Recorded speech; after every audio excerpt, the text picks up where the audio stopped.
Hello, good afternoon, everybody. I am Dr. Sunil Shah, Joint Secretary Foxy. I welcome all of you for a live webinar from Foxy Core Connect on fetal therapy current scenario. We have a distinguished speaker, Dr. Vatsala Dadwal, with us. She is going to speak, and we have an expert, respected Dr. Ashok Khurana, with us. I, on behalf of Foxy President and Team Foxy, welcome all the delegates for this webinar, and I wish happy learning to all of you. And now I hand over the session to chairpersons Dr. Mehul Damani and Dr. Pooja Loda. Dr. Mehul Damani, can I have a CV of Dr. Mehul Damani? Dr. Mehul Damani is a consultant gynecologist and a reproductive medicine specialist, an IVF consultant at Ahmedabad. He is an ex-honorary assistant professor, VS Hospital, Ahmedabad, and as I said, he is a senior IVF specialist director at Planet World, Ahmedabad.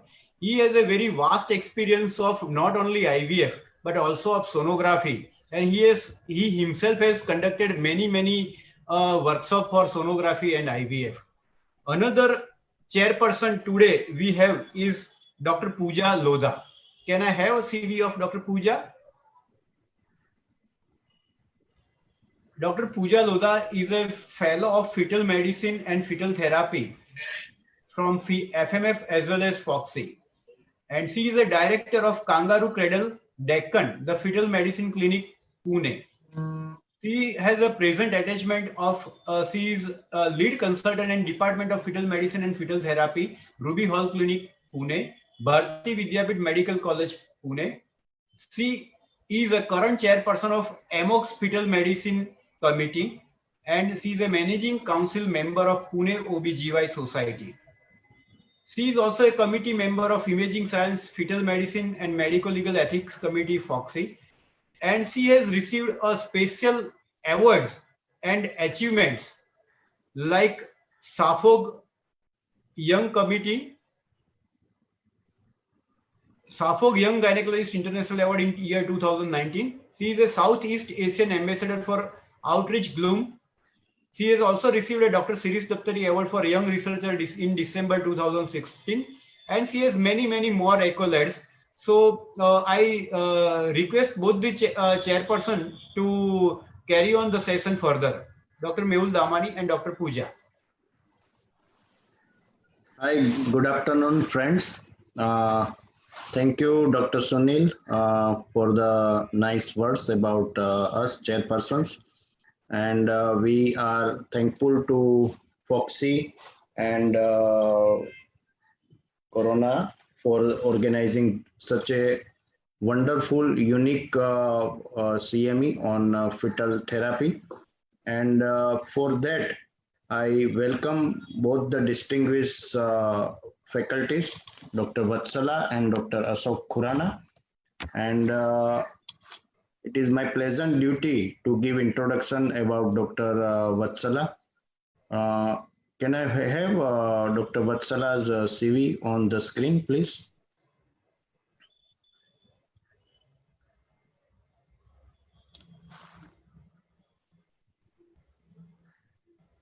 Yes. Dr. Vatsala Dadwal is a very senior faculty at AIMS.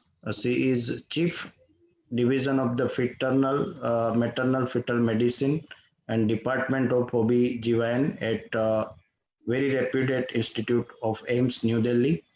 And her area of interest is fetal medicine as well as diagnostic and therapeutic interventional procedure, intrauterine transfusions, and intervention of the treatment for the monochorionic twins. She is also very much deeply interested in 11 to 13 week scan and anomaly scan as well. And her keen interest is also in the high risk pregnancy area. She has a very major publication part. She published almost 130 international and national publication.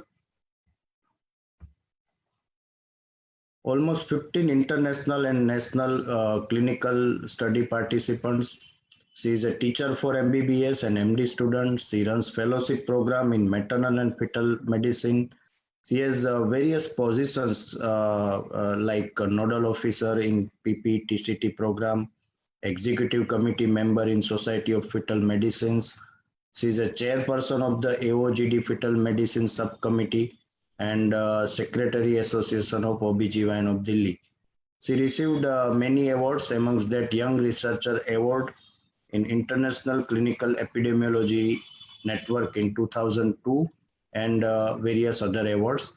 And apart from that, Dr. Vatsala is a very senior experience about the actual fetal therapy interventional. She herself mastered a variety of procedure herself and training part it and teaching to the various students also. So welcome Dr. Vatsala for this wonderful session. Thank you, sir. Dr. Pooja, now it is your turn to introduce our other dignitary. Thank you, Dr. Mehul, sir. Good afternoon, everybody. Thank you, Corona. Thank you, Foxy and Sunil Shah, sir, for this opportunity. I've been told just 3 minutes back to introduce the magnanimous Khurana, sir, and I'm not intimidated because, like everybody, I'm going to say all of you know him. But could we please have his CV as a formality on the screen? And the thing I could read here is that he started practicing ultrasound even before I was born. So I am not the right person who can really introduce sir, but what I would like to really say is that, yes, he is the past president of Society of Fetal Medicine, and we all know to what heights he has taken India. So he's actually brought up the fetal medicine from India on a global map. Sir is debonair. He's an epitome of excellence, and he brings glamour to this whole thing. And sir, you've inspired many like me, be it radiologists or gynecologists, both alike, to take up interest in this field of fetal medicine. Sir, we are extremely privileged to have you here today. A warm welcome from all of us here. Thank you, Pooja. Thank you indeed. That was a very kind introduction. And it is a pleasure indeed to be here today with Foxy, where we partner, as you know, from the Society of Fetal Medicine to get messages across to the right people who need them. We firmly believe that there is a science and an art of fetal medicine, but what we seem to forget is communication. A lot of our colleagues are so involved with day-to-day practice that they're not aware of the great advantages that we now have in the world of the fetus because of technological advances, and because we don't communicate as much, and because we seem to be working on tiny forums here and there in major meetings, we don't get our message across. And so the Society of Fetal Medicine decided that this was a great opportunity, and my thanks to Dr. Alpesh Gandhi and to Dr. Sunil Shah for giving us this chance for this partnership so that we are all on the same page. I also like to thank Dr. Mehul Damani for being here today to guide us through this whole process. I know that everyone is excited, but there's one thing I wanted to mention on why we specifically chose Dr. Vatsala Dadwal to do this particular program. And there are lots of people who are doing fetal procedures. There are lots of people who are doing many fetal procedures. But there are some people who work in an ideal world, such as the world which I work in. And there are some people who work in the real world, which is the real India, where everything is a challenge, everything is a crisis, and everything has to have a lot of innovation to make sure that we make the best of whatever we have. After all, what do we offer to a fetus? A life, and on the other side, we have death or disability.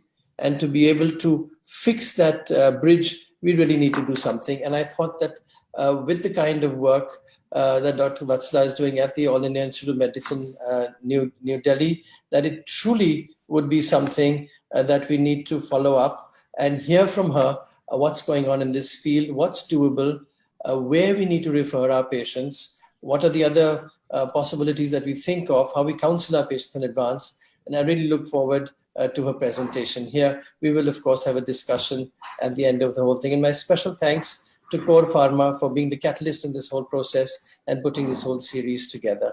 So over to Dr. Dadwal for this. Thank you, sir. I would like to express my sincere thanks and gratitude to Dr. Alpesh Gandhi, President FOGSI, and Dr. Ashok Khurana, past President of Society of Fetal Medicine, for giving me this opportunity on this big platform to give this talk. Also thank Dr. Sunil Shah for sort of consenting to this.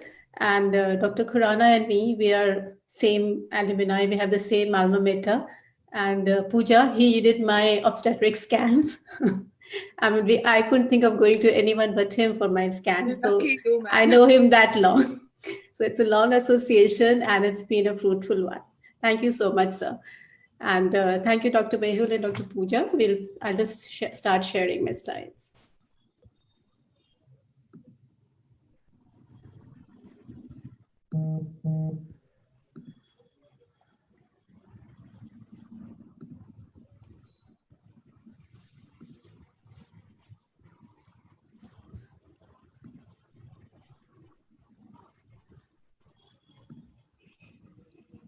Something went. It's right at the bottom of the screen, and I think it's hidden from where you can see it. Right at the bottom near that, I think the last line is missing, which is where you have a full screen option. I think I just pressed something and it sort of just. No, it will go into full screen option right at the bottom, perhaps. You can even go to the slideshow and do that full screen. Slideshow. Slideshow on upper part. Above, where the font size is given, just click on slideshow. No, I think you I can do clicked F5. something. You can do F5. No. I think the whole screen has gone small. Actually, Maybe we can unshare and share it again. No problem. Yeah, I'll do that. I think I'll just start again.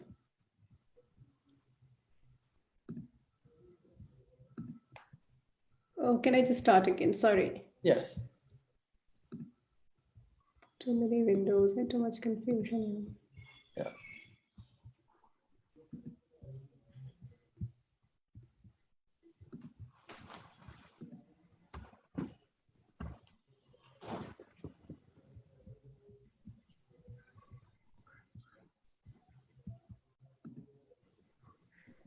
Can you see the slides? Yes, very clearly. Okay, Wonderful. Thank you. And we can hear you and we can see your pointer. We're all set. Thank you. So I would be talking about the current status of fetal therapy as what we do in India and what is happening all around us. So I would be talking in terms of basic principles, ethical issues, which most of the time we are brushing under the carpet. But yes, we also have to be aware there's a lot of concerns as far as fetal therapy is concerned, at least in the Western world, and individual conditions where the fetus benefits from therapy. So it's like a teamwork. It's not a one person who can manage. So besides an obstetrician and a maternal fetal medicine specialist, you have to have a genetist, a neonatologist, a pediatric surgeon, and a sonologist in the core team. And you may have to involve other pediatric subspecialties depending on the case you are going to manage. And many times you have to sit down together at the table and discuss, counsel the patient before you take on to the procedure.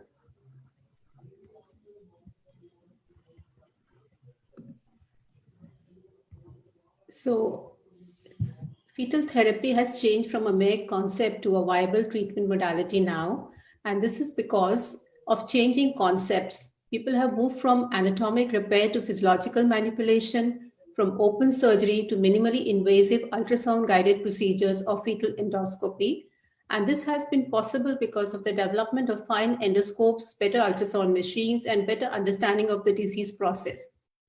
Before going on for any intervention, we have to be careful in selecting the cases and counseling properly. We should rule out any other malformation or a chromosomal anomaly because many of the structural fetal anomalies are associated with other anomalies and also with aneuploidies, because these are also going to affect the outcome and survival.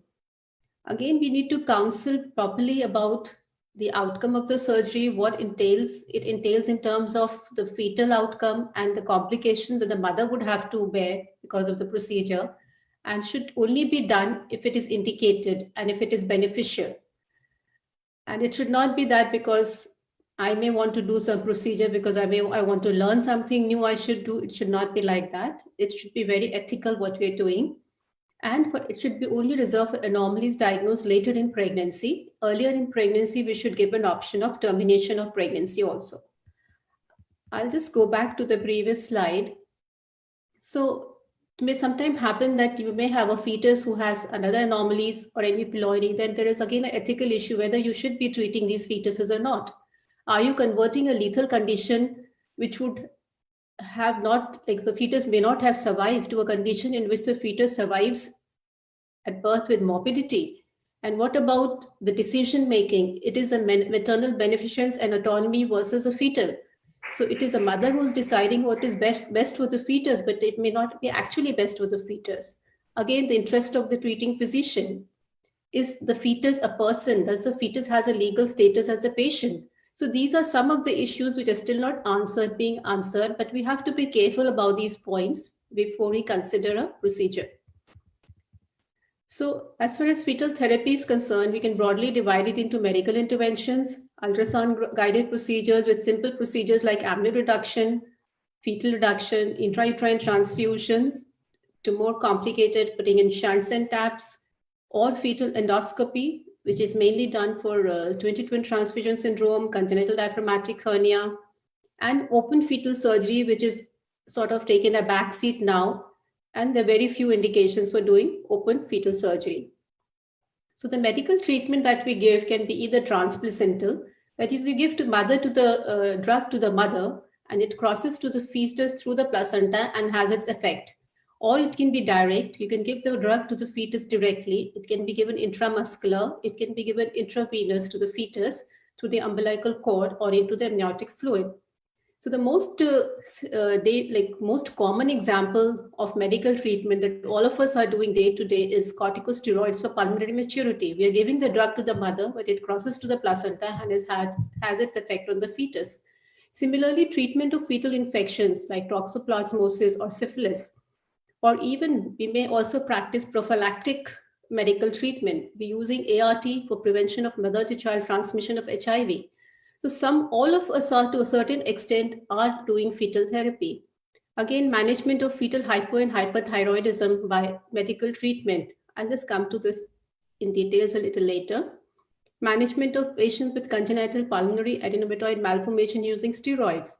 Immunoglobulin and steroid therapy for fetal albumin thrombocytopenia. Management of fetal arrhythmias with medication. So all these are examples of medical treatment.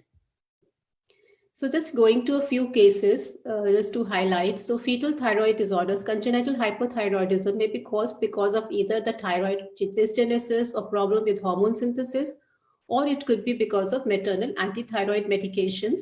It may get detected in utero because of you find a goiter. So fetus has a goiter. So to establish a diagnosis, you'll have to do an invasive procedure, chordosynthesis, look at the levels in the cord blood.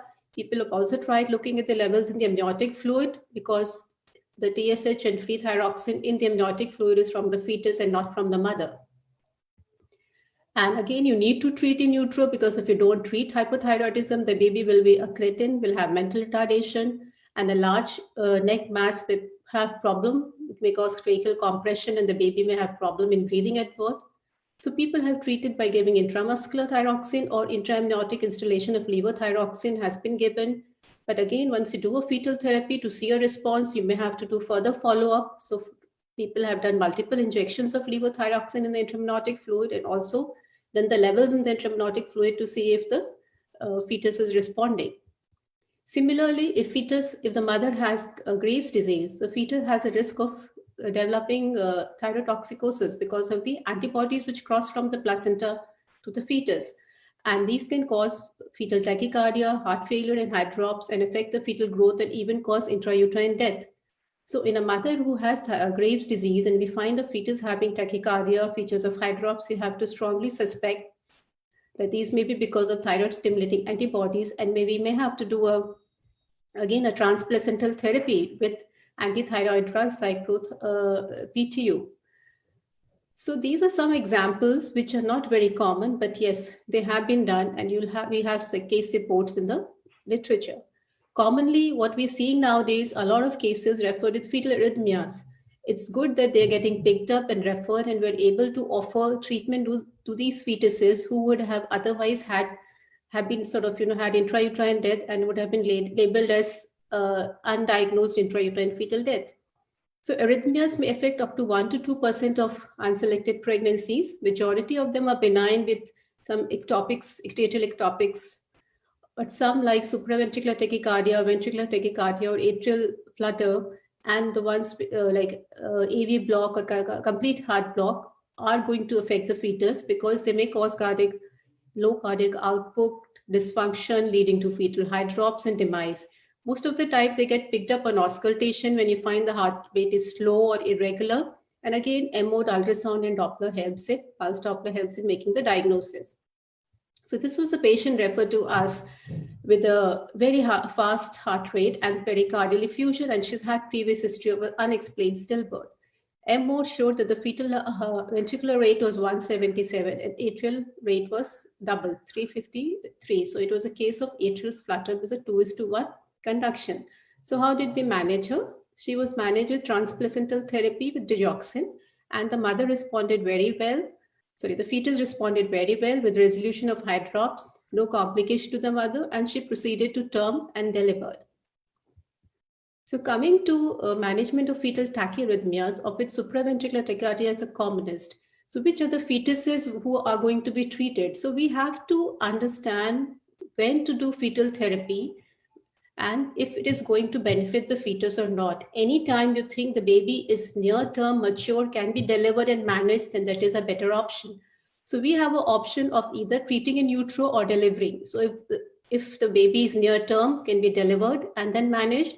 But if it is preterm and it baby has a persistent tachycardia, persisting for more than 50% of the time, there is hydrops, then we may have to go for in utero therapy via maternal administration of drugs. We should rule out structural heart defects because that would anyway have a poor prognosis. And sometimes we have even resorted to in utero direct fetal injection of digoxin in such cases when the maternal therapy did not work. So we are inadvertently exposing the mother to drugs which have toxic side effects. So it's very important not only to monitor the fetus, but we have to admit these mothers and monitor them with serial ECGs and also levels of antiarrhythmic drugs and electrolytes. So what is the general management protocol? So if you have a tachyarrhythmia, usually a SVT or atrial flutter, if it is more than 200, 220, then it is more likely to cause problems like fetal hydrops. So if there is sustained tachycardia or fetal hydrops, then we start with medical treatment. Non-hydropic fetuses respond well to digoxin. If they don't respond, we can add another drug like sotalol or flecainamide. For hydropic fetuses, digoxin doesn't work very well. So we usually start with sotalol and digoxin or add flecainamide. Cardioversion occurs in 17 to 90% of the cases within a week. So they have a good outcome that way. Again, on the other end of the spectrum, you may find a patient who comes with a fetus with a heart rate like this. There's a pericardial effusion. The heart is so slow. So M-mode shows that the ventricular rate was 46 beats and the atrial rate is 118, and they're discordant. So it's a case of complete heart block. So what do? We rule out structural defects. There were none. She was positive for anti-ROLA antibodies. We started on salbutamol. Heart rate, it picked up only a few beats, but that was good enough, and effusion resolved, and this baby was delivered at term. So cases with heart block, we have to rule out a structural abnormality. If not, and if they have anti-ROLA antibodies positive, then they can be managed like in this way. If the heart rate is more than 55, it usually doesn't cause any fetal heart failure in utero, and we can just monitor the baby. If the heart rate is less than 55, the chances of the baby going into cardiac failure and hydrops are high. So we start with beta sympathomimetics. Dexamethasone, whether it should be given or not, is controversial. Survival is good, but long-term, most of the babies require pacemaker. In the women who have anti-ROLA antibodies, but who have not developed congenital heart block, then we usually start monitoring these pregnancies early from 18 weeks onward by doing the PR interval. And if the PR interval is normal, we just follow every week till 28 weeks and then every 2 weeks till birth, because most of the time the heart block will develop by 26 to 28 weeks. If the PR interval increases, then we start dexamethasone, which again is a little controversial, but it may help. For mothers who have had an affected baby, in subsequent pregnancy, we give HCQ to the mother, and it has been shown to reduce the recurrence risk of congenital heart block in mothers with antibodies. If not, if you don't give HCQ, it may be as high as 17%. But the problem with medical therapy is there's no standardized dosing. We are just approximately calculating the dose and giving to the mother, like we are exposing the mother to the side effect of the drugs, and then sometimes it may even require invasive procedures to see the response of the treatment. So coming to like the invasive management, so the most common procedure that we do is intrauterine transfusion, and it is the cornerstone for treatment of fetal anemia for a variety of causes, and it is the most successful of all in utero fetal therapy till date. So if you say fetal anemia, the first thing that comes into mind is this has to be a case of RH isoimmunization, because that is the majority of maybe 95% of our cases are like that. But there may be cases of non-immune fetal anemia also, which may be amenable to in utero therapy. So you have immune anemias, and then you have non-immune fetal anemia because of infectious, inherited anemias, and other rare disorders. So rhesus aluminization is the commonest, but we also can treat parvovirus infection, inherited red cell disorders causing anemia, and sometimes complications of monochorionic twins in which you have fetal anemia can be treated with transfusions. But for us, this is what we usually see, and it is really sad that we get patients who have lost 5, 6, 7, 8 pregnancies because of this RH disease, and that's because a prophylactic anti-T was not given. But fortunately, we still are able to give them live babies. So once we have a mother who's RH isoimmunized, has a critical antibody titer, or has a previous affected baby, we start fetal monitoring for fetal anemia using middle cerebral artery peak systolic velocity weekly. And once it crosses 1.5 mom for that period of gestation, the baby is quite likely to have moderate to severe anemia. Then we plan for quadricentesis to confirm anemia by taking a blood sample and doing intrauterine transfusion at the same sitting. Usually we have done transfusions, intrauterine transfusions, we do intravascular. So the earliest we have done is around 20 weeks, and the latest and the last transfusion we usually do around 34 to 35 weeks. So the indications are if there is fetal hydrops because of anemia, or the MCA-PSV is suggestive of fetal anemia of moderate to severe degree, we proceed for intrauterine transfusion. So before doing the procedure, we need O negative fresh blood, which is cross-matched with the mother with a very high hematocrit, so that a small volume has to be transfused, screened for infections, and irradiated.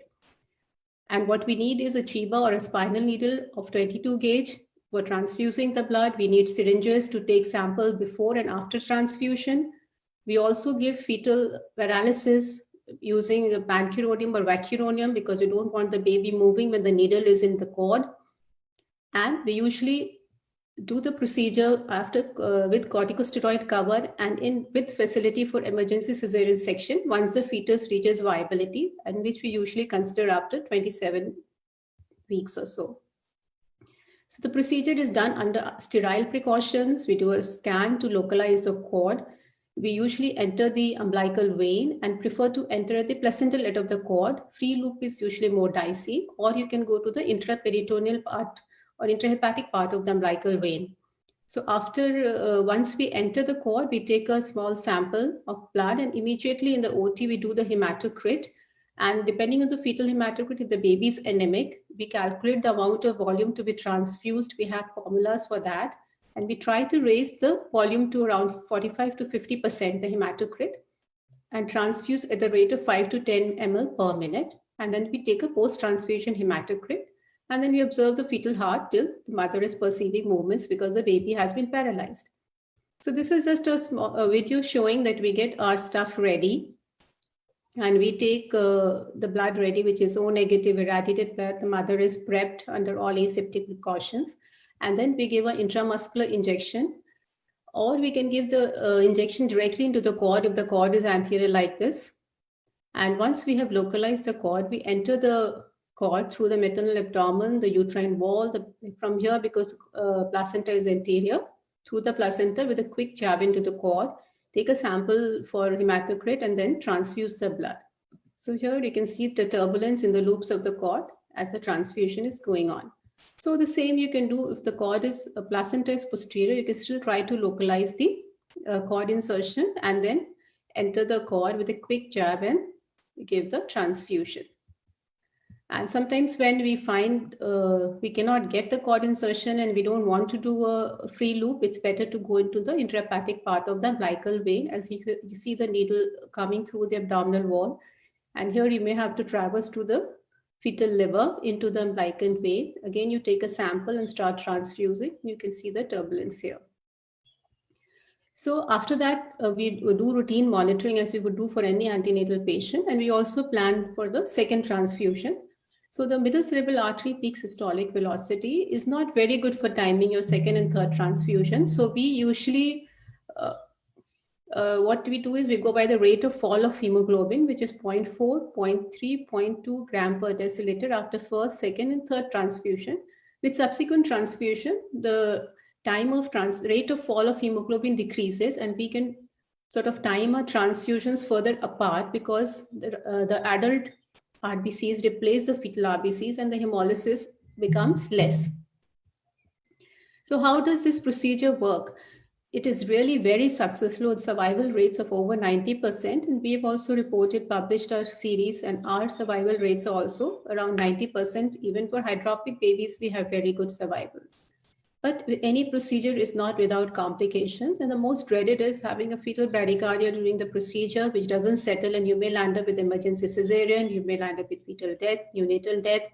If you're PPROM, any complication can occur.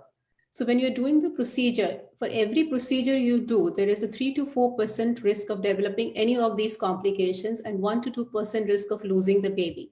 So these things have to be counseled before you start the procedure. But then again, if you don't transfuse the baby, baby will die of anemia inside the uterus. So coming to another condition where fetal therapy is helping and has been established as a standard of care is in management of complicated monochorionic twins. So a little bit about the twin pregnancy. So monochorionic twins have a same placenta. So there is interfetal vascular anastomosis. The blood is going from one baby to the other. So there are two kinds of anastomotic vessels, the arterioarterial, which allow bidirectional flow, arteriovenous and veno-arterial allow unidirectional flow. So what happens in every twin pregnancy, there is flow of blood from one twin to the other, but complications develop if there is a discordance in flow, so that there is more flow towards one baby and less towards the other. So chronic unbalanced transfusion will lead to a condition called twin-to-twin transfusion syndrome, in which one baby is overperfused, so develops a polyhydramnios, a distended bladder. This other baby, which is underperfused, has oligohydramnios and a small bladder.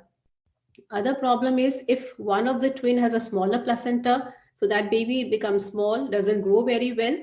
And only it's not that the baby is not growing well. The other complication also is because of these anastomotic vessels. It adds further to the complication of growth restriction. Then you may have discordant fetal defects. The most typical example is a TRAP, twin reverse arterial perfusion. So why are we worried about these conditions? Because of these complications, and these may be one, or they may be like hemodynamic accidents, or one baby may die in utero. So what happens if one baby dies in utero in a monochorionic twin? As one baby is dying, there is an area of hypotension there. So there is shunting of blood from the normal twin towards the dying twin, which is fetal-fetal transfusion occurs. So there is, because of blood flowing from the normal twin to the dying twin, there is hypoperfusion in the brain of the normal twin, which can lead to neurological insult in as much as 10 to 30%.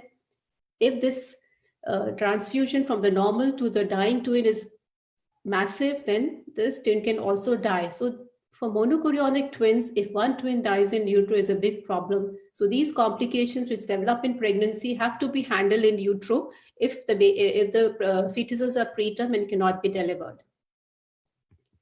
So let's look at this case. It is a twin conception who was referred. Then ultrasound shows one baby has excessive liquor and a big bladder. The other baby was totally stuck to the uterine wall. This is the membrane around the baby, hardly any liquor, and there is no bladder. So and the Dopplers were normal. So this is a case of twin-to-twin transfusion syndrome that I was talking about, chronic unbalanced transfusion of blood from the one to the other twin. So there is staging for TTTS 1, 2, 3, 4, depending upon the discordancy in liquor, visualization of non-visualization of the bladder, abnormalities of the Doppler. Stage 4 is fetal height drops in one or both twins, and in stage 5, one of the twins would die. So do we need to treat the condition? Yes. Stage 1 is okay. 75% will not progress, have a good prognosis, but others, if you don't treat properly, then the risk of losing one or both twins is very high. And we know that if one twin dies in utero, the other one is going to have problems anyway. So what do we do? Expectant management only in stage 1. Other things have also been tried, but what is the gold standard here is fetoscopic laser coagulation. What are we doing here? This is the monochorionic placenta. This is one cord. This is the other cord. So there are vessels coming from both the sides and anastomosing here, allowing shunting of blood from the one to the other twin. So you coagulate all these vessels with laser. So practically, you are making this placenta into two. So each twin has its own placenta, and you are sort of solving the pathology of all these anastomotic vessels. So stage 2 to 4 is an indication for doing laser therapy. Stage 1, if there is polyhydramnios or cardiac dysfunction in the recipient twin, and usually done between 16 to 26 weeks of gestation. So we have these very fine instruments, a trocar, through which a fetoscope and laser fiber can be introduced. We enter the sac of the twin with polyhydramnios and then look for the fetal membrane, which is like a white line, and you'll see the anastomostic vessels over there. So if you look at this video, so we have already entered the maternal abdomen. This is the trocar, and that is the fetoscope, and they're putting in the laser fiber. And then you try to localize the membrane, which is like a white line. And then along here, you will see vessels coming from both the sides. So these are anastomotic vessels, and then you use laser fiber to coagulate them. So you're going to coagulate and make them two different placentas. So the Eurofetus study showed that if you do laser versus amnioreduction, there's a higher chances of one and both twins surviving without neurological damage. So this has become the standard of care, and recent data has shows even better survival rates. So coming to some other conditions in monochorionic twins where we may need to reduce one twin, because as in TRAP, or if one twin is not growing properly and you think the pregnancy is very term and the baby may die in utero, or if one of the baby is malformed, you may want to reduce one baby so that that twin doesn't die in utero and affect the other twin. So we cannot use KCL because of the presence of the anastomotic vessels. It will go to the other fetus also. So we have to use techniques which can coagulate the cord of the baby we want to reduce. So we can use radiofrequency ablation, we can use laser, or we can use bipolar coagulation. So this is one of the conditions we say selective fetal growth restriction, in which we may need to reduce one of the fetuses, because this condition occurs very early in pregnancy in monochorionic twins, as early as 18 weeks or so. So here you'll find one baby is growing normally, other one is very small and stuck, but this is not TTTS because there is no polyoligo. This is normal and liker and oligohydramnios, and this baby may have abnormal Dopplers. So the problem here is the babies who have abnormal Dopplers and are very small in monochorionic twins are likely to die in utero. So if the gestation is near, if you detect the problem around 28 weeks, you can deliver. But if you detect the problem earlier and then you find there is severe growth discrepancy, oligohydramnios, abnormal Dopplers, or imminent demise, then you may want to reduce this twin so that the other twin can grow and you don't have to deliver very preterm. Again, in TRAP, we know that one twin has a non-functioning heart, perfused by the normal twin, which is at a risk of having heart failure, going into high drops and preterm birth. So what do? if you don't do anything, the chances of this normal twin surviving is only 55%. But if you reduce the trap twin, this baby has a 80 to 90% chance of survival. So either you may plan and reduce all the traps, or you may reduce the traps which have poor prognostic factors, whether you want to reduce them early in pregnancy, whether you want to reduce them a little later by around 16 weeks. It's matter of debate and people are still discussing on that, but definitely doing a fetal reduction of a trap improves the outcome of the other baby. So you can use different methods. You can use radio frequency ablation. Basically, it's a way of generating electrical energy, which gets converted into heat and sort of coagulates the vessel. So this is a radio frequency generator. We have a needle here, which has tines at the end through which the current is passed and it generates heat. So this is a small clip which is showing a monochorionic twins. This is a normal baby. Then you see this is a trap. So here we will first localize where the umbilical cord is entering into the trap twin, then enter. So we can see the vessels here. Then we've entered with the radio frequency needle. We entered into the intra-abdominal part of the fetus where the umbilical vessels are just entering, and there we coagulate. And after the procedure, there is no flow into the trap twin. And also sometimes you can even use bipolar forceps for reducing the monochorionic twin. They may be discordant for anomaly. So this baby has hydrocephalus. This one is normal. So we reduce this baby. We've used the bipolar. So first you put in your trocar, which is a 3 mm trocar. Then through the trocar, we will introduce the bipolar forceps. And once you're inside, we usually hold the cord near to the fetus we want to reduce so that we're sure that we are reducing the right one. If you take a free loop, you don't know to which that loop may belong to. So once you're in, you hold the cord and then put the color. If you're holding the cord properly, there'll be no flow in the cord. And then you pass current and then coagulate it.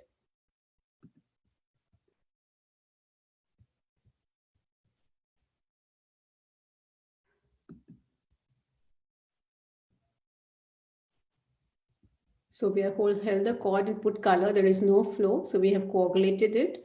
You can see these bubbles arising because of heat energy, and there is no flow. So this fetus is reduced. So again, complications are there. So it's not that if you've reduced it's 100%, you will get the other baby live. So depending on the procedure you're using, you may have live birth rate to the tune of 70 to 85% in the baby that is normal. Besides that, the complications of PPROM, preterm labor, chorioamnionitis, maternal bleeding are also there. And it is not that by doing the procedure, you're taking away all the complications. Even after the procedure, the twin that is left may have neurodevelopmental impairment to the tune of almost 70%. So we have to explain this to the parents that although we are reducing one twin so that it doesn't die in utero and affect the other baby, still the surviving twin has a small chance of neurodevelopmental impairment. So this is another condition which was very much in vogue for in utero therapy, but has sort of gone out of favor. That is lower urinary tract obstruction. So there may be a posterior urethral valve or urethroatresia, which would lead to obstruction to urine flow, bladder distension, hydronephrosis, damage to the kidneys, oligo, and leading to pulmonary hypoplasia. So what do? Either if she comes before 20 weeks, terminate pregnancy, you could do serial vesicosynthesis. That will not help. So people thought they could put a vesicomniotic shunt, divert the urine, release the back pressure changes in the kidneys, and if there is amniotic fluid, then the lungs would develop. And the other, now we are thinking of doing fetal cystoscopic procedures. So the shunt is used to decompress the bladder. It is a double coil shunt. One end is introduced into the bladder, other is outside in the peritoneal cavity to allow flow of urine. Then again, we have to choose which ones to do. We cannot, there's no point in doing in those cases in which the renal function is well preserved, and it is no point in doing where totally kidneys are damaged. So one has to have a good selection of cases based on the ultrasound findings on of the kidney on the ultrasound and by doing the urine function test. So this is a clip showing the procedure in which like one end of the shunt, you can see the coil has been released into the bladder, and the other end then we release outside in the amniotic fluid. Usually it will require to do an amnioinfusion before the procedure so that you have a pocket of Liker into which you release the second coil of the shunt. You can see the coil here, otherwise it will not work. So there are parameters, renal parameters, which you can look to see if the renal functions are okay. There are ultrasound findings, which will tell you if the kidneys are still functioning. But what happened? The Pluto trial showed that putting in a shunt improved the perinatal outcome in the sense short-term complications were reduced, but the long-term complications were not affected.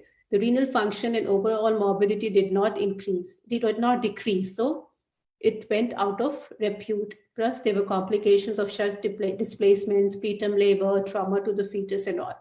So people thought, why not look at fetoscopic laser fulguration of the posterior valve, because that will be a more physiological thing to do. So people have introduced a endoscope into the fetal bladder and then identify the urethra. You can make a diagnosis of posterior urethral valve and then break the valves with either laser ablation or urethral catheterization. And if you find it is a urethral atresia, then you know it's not going to help. So it also helps in making a diagnosis.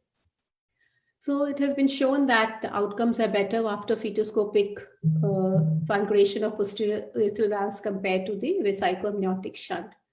Again, there is some role when you're having thoracic lesions. The common ones are the congenital pulmonary adenomatoid malformations, which if they become very large, they cause mediastinal shift, compress the esophagus, cause polyhydramnios, non-immune hydrops. So which are the candidates which we need to do? Not everyone needs intervention. So half of them would regress after 28 weeks. It's only the ones who do not regress and are very large in size. They have a lesion volume to head circumference ratio of more than 1.6, who develop hydrops. These are the ones who are likely to have problems and poor prognosis, require treatment. And the options are steroid therapy or putting a shunt if it is a cystic kind of a CCAP. Laser ablation has been tried, but not with good results. So this was a patient referred to us at around 28 weeks with a large CCAM and with a large cyst. So we did a cyst aspiration once, but it filled up. So then we put in a shunt. You can see these two double lines of the shunt. One is inside the pleural cavity, and this is outside into the amniotic cavity. So this has totally drained, and then we could carry the pregnancy till 36 weeks. So there is a role of putting shunts like in isolated pleural effusion, if there is fetal ascites and hydrops, and in large macrocystic CPAPs.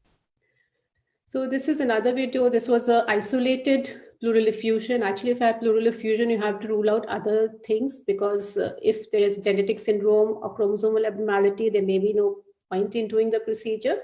So we use this shunt, which is the shunt is sort of put on a wire, straightened out, and then through a needle, it is introduced into the, into the peritoneal cavity, and we push the shunt in.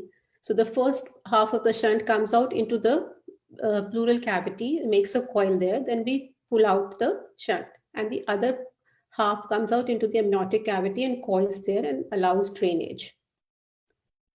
So this patient did well, and it was a chylothorax. She went home with the baby. Again, another condition where, again, there is a role of intervention, but still sort of people are still debating and studying on it, is congenital diaphragmatic hernia.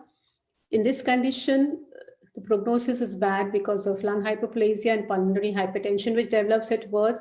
So what should be done? So people have tried to do ultrasound. They have parameters to see which ones are going to have, which are severe disease and is going to have bad prognosis. So in those cases, they've tried to do interventions. So if you plug the trachea, then the fluid from the lung doesn't come out and it stimulates the lung to grow. But then you have to remove this plug at 34 weeks to allow pulmonary maturation. Otherwise, the surfactant will not develop. So from an open procedure, it has developed into a minimally invasive tracheal occlusion fetoscopic method, in which you put a fetoscope through the maternal abdomen into the uterine cavity and put the scope through the fetal mouth into the fetal trachea and leave this balloon there and inflate it. So this is done around 28 weeks. in severe or moderate cases. And at 34 weeks, you're going to do the procedure again and remove the balloon, or you can deflate the balloon by ultrasound guided needle procedure. But then again, you'll have to do an exit procedure to remove the balloon. So with this, it has been shown that the survival rate doubles in severe cases. Some role of doing cardiac intervention in balloon valvuloplasty in cases of critical aortic stenosis. Open fetal surgery is sort of almost out of vogue. It is very invasive. You have to do a surgical intervention by hysterotomy, maintain the fetus on the placental perfusion. After the procedure, you sort of close the uterus and continue the pregnancy. Again, the risk of PPROM, preterm labor are very high. And it's like the mother has to bear all the complications, and then she would require a cesarean section to deliver her because of the hysterotomy incision we have given. So now the only indication that is left is, or which is becoming like more and more common and people are going in, is doing repair of open neural tube defect meningomyelocele after the MOMS trial, which showed that prenatal surgery reduced the need for shunting and improved motor outcome 30 months after the procedure. And people are even going into laparoscopic in utero repair of fetal neural tube defects. Another one procedure, which is called EXIT, ex utero intrapartum therapy, which we have done many of them recently, which is it's not a cesarean delivery. It is a cesarean delivery. You would deliver the fetus and allow the fetus to be maintained on the maternal circulation, and you give uterine relaxants so that inhalation agents like anesthetic agents for uterine relaxation so the placenta doesn't separate. And it is usually to allow access to the airway to do either a bronchoscopy or tracheostomy, and usually in cases with upper airway obstruction. So those who have upper airway obstruction or have neck masses which are compressing on the trachea, and you want to secure the airway, or you want to remove the tracheal balloon in cases of CDH if you're put in early and the patient comes in labor and you cannot do fetoscopy to remove it. And so we have done a couple of procedures, and we have even done in twins. So just to look at this patient was referred at 22 weeks with a fetal neck mass. So you can see a mass here on MRI and here on the ultrasound. We did an exit at 37 weeks. And at that time, this was 10 centimeter mass. We had the anesthetist, the neonatologist, the pediatric surgeon, the ENT person with us. And just to show the video. So first we did an apnea reduction, and then we did a cesarean, and we gently delivered the baby. And the anesthetist gave inhalation agents, so the uterus was totally relaxed, did not separate. So once the baby came out, you can see it was such a huge mass. They were not able to intubate the baby with the laryngoscope. They tried using the rigid scopes. They could not do it. And finally, they had to do a tracheostomy. So this baby was on placental circulation for almost 40 minutes, maybe one of the largest time, and we could secure an airway, and then they took the baby for resection of neck mass, which was a large teratoma. So to conclude, we have to understand that this fetal therapy is still in its nascency. We have to understand which conditions are amenable to successful treatment. We need to understand, we need to be very wise in which cases we choose. And they have to be referred to center with expertise, not only expertise of one person, you need to have the whole team. As far as the therapy is concerned, most of them are based on experience and cases that you can't really do RCTs in such kind of situations. And these are invasive procedures, so there is risk of complications for the mother also. So counseling, informed consent, and a multidisciplinary approach is really important. So I conclude my talk, and I would like to acknowledge my teacher, Professor Dekar, and my colleague, Dr. Parna Sharma, because all this is a teamwork for all of us. Thank you so much.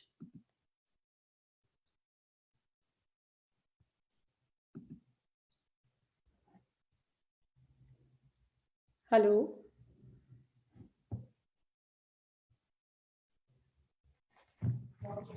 Hello.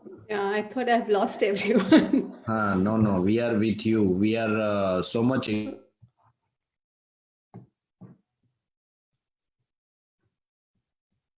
Hello. My apologies.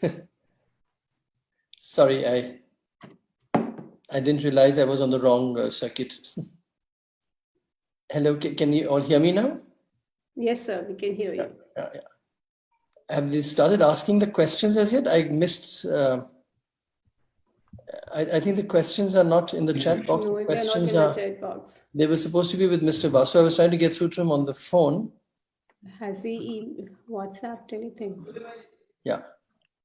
In the meanwhile. So actually, we didn't have received any question yet, sir. Oh, how nice! Then So- this is nice because So then they have not understood anything. no, that's not true actually. Maybe Because, we understood there are a everything. few points that we can make, which I really wanted to put through now, and I wanted to compare and contrast, if I may.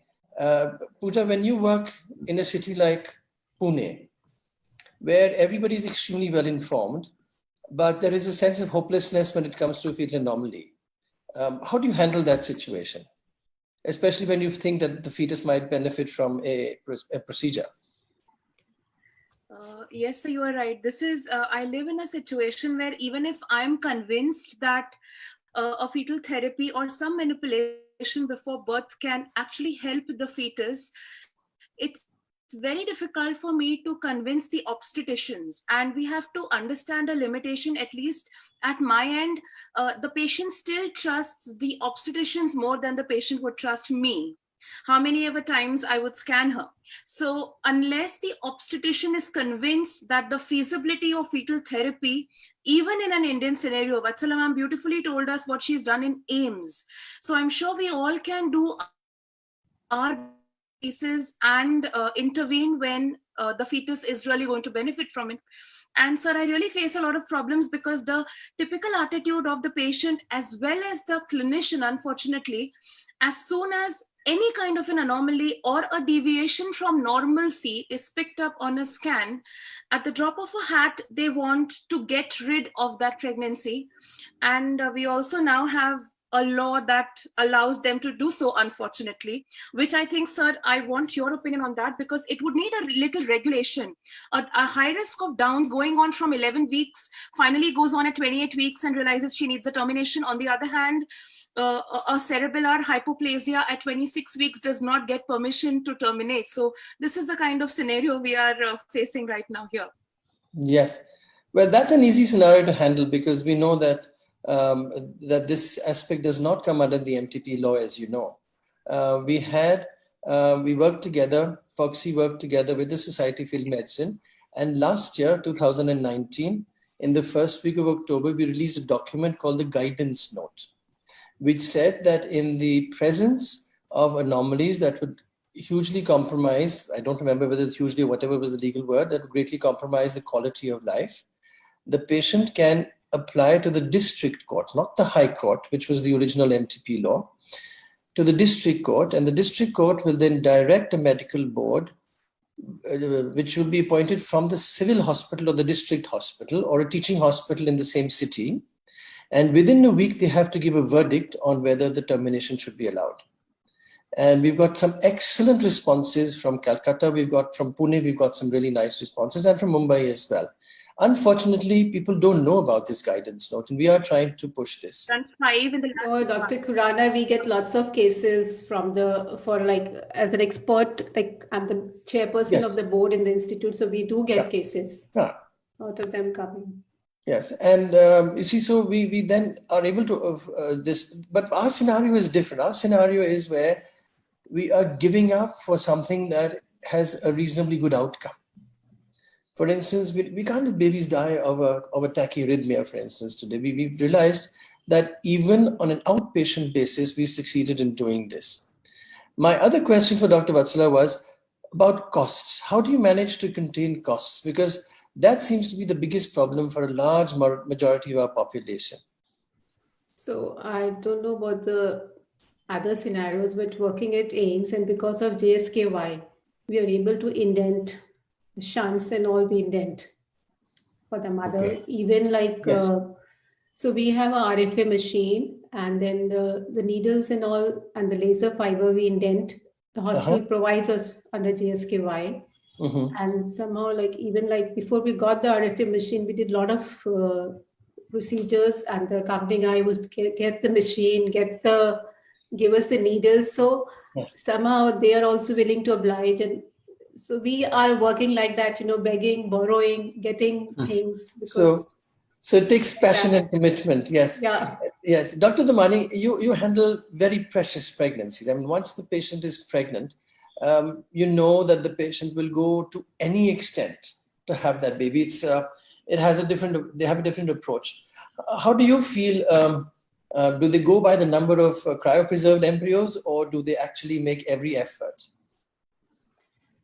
See, when question comes of the fetal anomaly part, or when we say this anomaly can say, for example, tachyarrhythmia or meningomyelocele, as Dr. Pooja rightly mentioned, that when we reveal that this is the anomaly, usually patients are afraid, psychologically demotivated, that we don't want to do anything, doctor. Can we can go for another trial of IVF and all that thing, but we want a normal baby somehow. Then it is difficult to explain them that this can be treatable, you can take chance, but psychologically speaking, still we have to go very far. Yes, true. So I think we have a mindset, and I won't just blame the obstetricians for this. The point is that the patients have taught us to think negatively, that they think, or they make us feel guilty almost of trying to give them the entire picture, the so-called menu in our cafeteria that they have to choose from. And they will always choose the easiest way out. And much as I tell people that, look, you may never get pregnant again, and this might be the only baby you have, they would be quite happy to say, we'll get a surrogate. Yeah. And so that is one of the reasons that we're not able to push our program. In terms of training, Dr. Vatsala, what do you think is the way forward? Should we train multiple centers, have multiple centers, or should we have a sort of a wheel and a spoke pattern with hubs in the middle where we should have referrals? Or do you think we should have a wider training so that it becomes accessible in smaller areas? Actually, the number of cases are not many. So if any center has to have good expertise, they have to do a certain number of cases every year.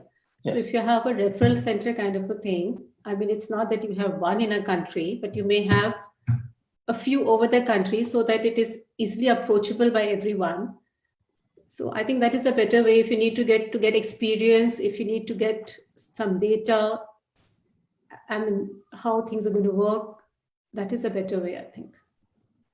Thank you. I think that really sorts out the crux of the problem, that look, if there's a will, there's a way.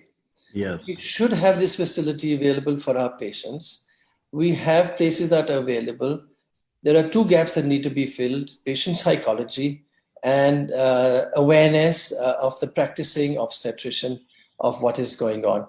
And I think that all of us can work together on this and say, okay, let's make our obstetricians aware so that they can make their patients aware and say, look, let's give every fetus a fair chance. Yeah, we need to organize more and more this kind of CME for our obstetrician friends. Yes. And then they can be sensitized. Okay, this is. I would fully agree. Yes.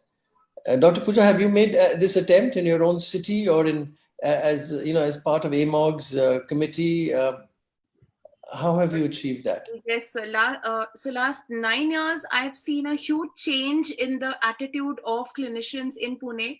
And I think, like you rightly said, where there is a will, there is a way. Things are changing. It's not going to happen overnight. These are drastic changes. It's not something very easy to accept for them as well. And hopefully we soon see a day when all of us, along with our clinicians, would be able to help our patients and the fetuses.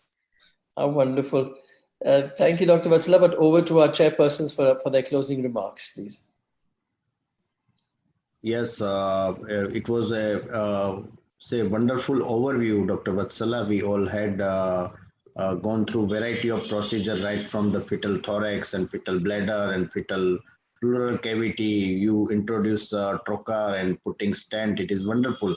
I have just one question for you. How the fetus is very cooperative to you. Okay. So many times we have to paralyze the fetus Yes. and either paralyze and also give a little bit of analgesia before we do the procedure, because the fetus also feels pain. And if the baby moves during the procedure, we may sort of harm the fetus. So we usually do these procedures under paralysis. And if it is a longer procedure, then we also give sedation to the mother so that she is comfortable. So what exactly you are giving to the fetus? So for fetal paralysis, we were using pancuronium earlier. It's not available, so we use atracurum. We give it intramuscular, and sometimes when you're doing intrauterine transfusion, we give directly into the cord also, and we can give fentanyl for analgesia. Great. So it is a really wonderful thing to learn all this procedure, and